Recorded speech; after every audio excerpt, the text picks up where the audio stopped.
Di dalam Al-Quran surat Ali Imran diantaranya ayat 185 Allah SWT menyatakan bahwa siapapun yang bernyawa pasti mati. Kullu nafsin dha'iqatul maut. Ya, ini kata Allah, firman Allah. Setiap yang berjiwa pasti mati. Wa innama tuwaffawna ujurakum yaumal qiyamah. Dan sesungguhnya Allah akan mencukupkan pahala kalian pada hari kiamat nanti. Faman zuhziha 'anil nari, barang siapa yang Allah selamatkan dari api neraka, wa udkhilal jannata, dan Allah masukkan dia ke dalam surga, faqad faz, maka sungguh beruntunglah dia. Wa mal hayatud dunya illa mata'ul ghurur, dan tidaklah nilai kehidupan dunia itu melainkan seperti kesenangan yang menipu. Ayat ini mengingatkan kita bahwa siapapun yang bernyawa pasti mati, tidak terkecuali Dajjal. Kenapa Dajjal mati? Karena Dajjal makhluk. Dajjal ciptaan Allah, dia bukan Tuhan. Pada akhirnya manusia nanti akan tahu kalau Dajjal ini bukan Tuhan, dia manusia biasa seperti kita. Yaitu ketika Allah Subhanahu wa taala pertemukan dia dengan Nabi Isa alaihissalam. Kapan Allah pertemukan Nabi Isa dengan Dajjal? Ini ada satu kitab yang saya coba foto kamera, dan di sini ada satu hadis riwayat Imam At-Tirmidzi di mana Rasulullah SAW menyebutkan bahwa Nabi Isa bin Maryam akan membunuh Dajjal di Babi Lut, ya, di pintu Lut. Lut itu nama satu tempat yang sekarang dikuasai Israel. Itu berjarak 13 mil dari Tel Aviv. Di sanalah nanti ada tempat yang disebutkan Rasulullah Dajjal akan dibunuh oleh Nabi Isa. Sebagaimana dalam hadis yang berikutnya juga masih riwayat Imam At-Tirmidzi, ya, Isa bin Maryam akan membunuh Dajjal di gerbang Lut, sebuah kota 13 mil timur Tel Aviv, wilayah Palestina yang diduduki Israel. Kemudian juga ada hadis lain untuk menguatkan hadis yang tadi, masih dalam kitab yang sama. Saya Muhammad Ahmad Al-Mubayyad menukilkan juga hadis ini. Idh ba'asallahu al-Masih ibna Maryam. Ingatlah ketika Allah Subhanahu wa taala mengutus Isa bin Maryam, fayangzilu indal manaratil bayda, maka Isa bin Maryam kemudian turun di samping menara putih, syarqiyah Damaskus, Damaskus Timur. Masjid bermenara putih di Damaskus Timur itu cuma satu. Itu Masjid Umawi. Disebut Masjid Umawi karena masjid ini dibangun oleh Muawiyah bin Abi Sufyan. Ya, dibangun oleh dinasti Umayyah, oleh Muawiyah bin Abi Sufyan. Kenapa Muawiyah bin Abi Sufyan membangun masjid di sana? Kenapa Muawiyah bin Abi Sufyan pergi ke Suriah, ke Damaskus, dan mendeklarasikan berdirinya dinasti Umayyah, lalu membangun Masjid Umawi di sini? Di dalam kitab Hasan wal Husain, Al-Hasan wal Husain rahimahullah, Al-Khabar lam tuzkar. Hasan Husain, cerita yang tidak dikabarkan. Di sana Syekh Hasan Al-Husaini menceritakan bahwa Abu Muslim, seorang tabi'in, datang kepada Muawiyah bin Abi Sufyan, bertanya pada Muawiyah, "Ya Muawiyah, inna nasa yubayyuna Aliyan imaman lana wa khalifatur rabi'ah lil muslimin min khulafai rasulin mahdin, falima tubayyuh?" Wahai Muawiyah, sesungguhnya kaum muslimin telah berbaiat kepada Ali bin Abi Thalib sebagai imam kita, sebagai khalifah dari khalifah keempat dari khulafai rasulin al-Mahdiyyin. Kenapa engkau tidak berbaiat kepadanya?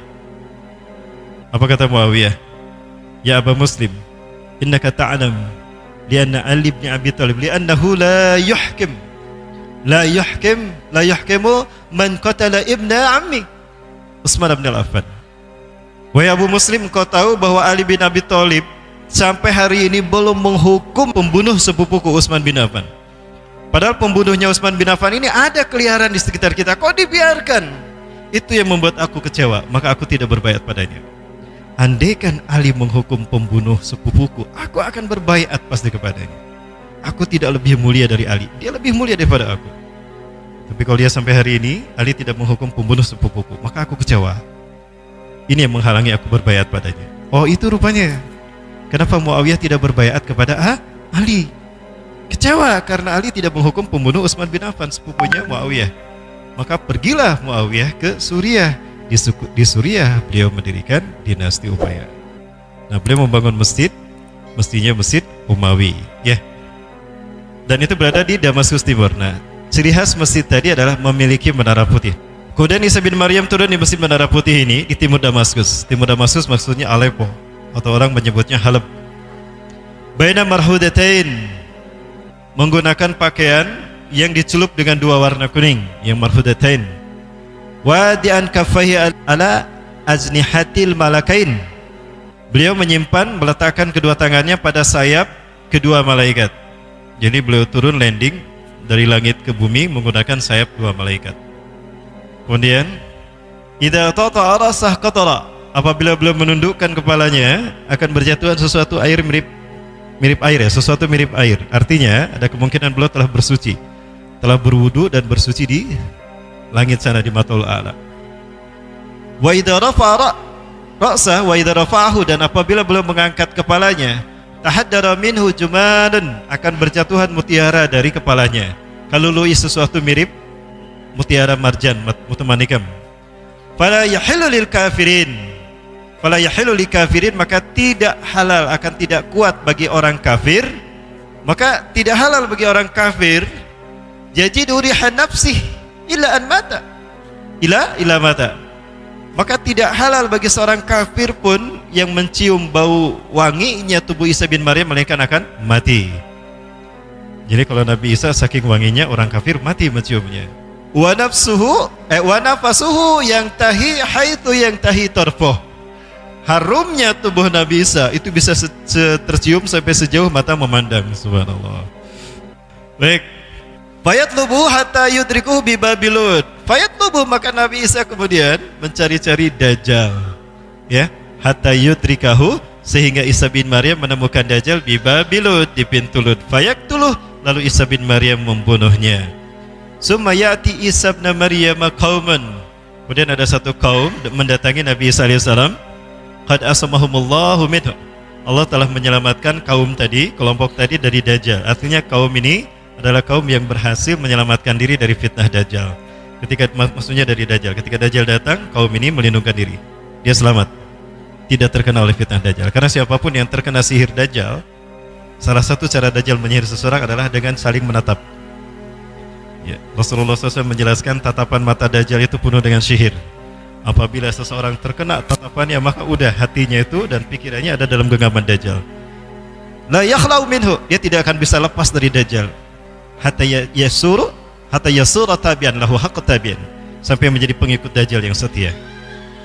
Jadi kalau ada Dajjal, jangan sampai berpapasan begini dan saling mandang, nanti kita menjadi pengikut Dajjal. Baik, kemudian fayamsahu an wujuhihim, maka Isa bin Maryam mengusap wajah mereka, membersihkan wajah mereka. Wa yuhadditsuhum bidarajatihim fil jannah, dan Nabi Isa bin Maryam menceritakan derajat mereka di surga. Ya, mereka yang Nabi Isa temukan tadi, atau kaum yang datang pada Nabi Isa mengusap wajahnya. Anta min ahlil jannah, inna makanaka fil jannah, makanaka fil jannah, anta min ahlil jannah. Diusap satu-satu. Subhanallah. Itulah kaum yang Rasulullah sebutkan, kaum yang Allah berikan kemenangan kepada mereka dan mereka sudah pasti masuk surga. Pertanyaannya, apakah kita yang diusap wajahnya nanti? Amin, mudah-mudahan. Berarti saat itu kita telah mulai peperangan demi peperangan yang besar, luar biasa. Kita telah memenangkan dua perang, Armageddon dan Malhamatul Kubra.